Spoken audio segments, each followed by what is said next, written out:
Hello guys, আজকে আমার নতুন ব্লগ। আমি আজকে রুই মাছের রসা করব আলু দিয়ে।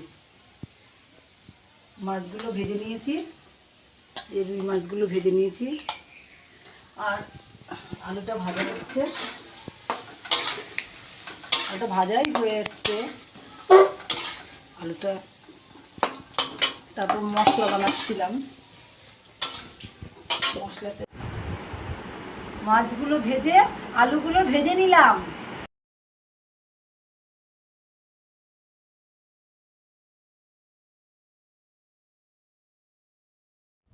মশলাটা বাটা হয়ে গেছে। এখন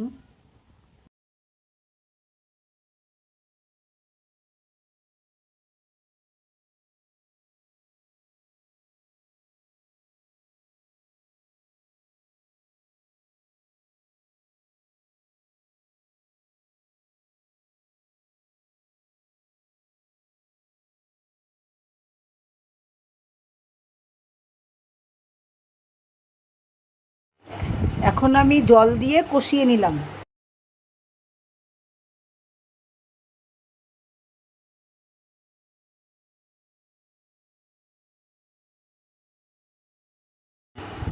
এইবার আমি এটা ঢাকা দিয়ে দেব।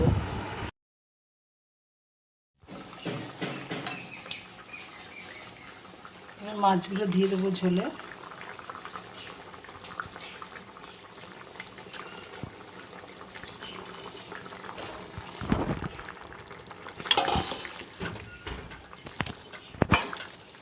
মাছটা প্রায় হয়ে এসেছে, মাছের ঝোলটা প্রায় হয়েই এসেছে। এখন একটু গ্যাসটা কমিয়ে দেবো, এবার একটু পরে নামিয়ে ফেলবো।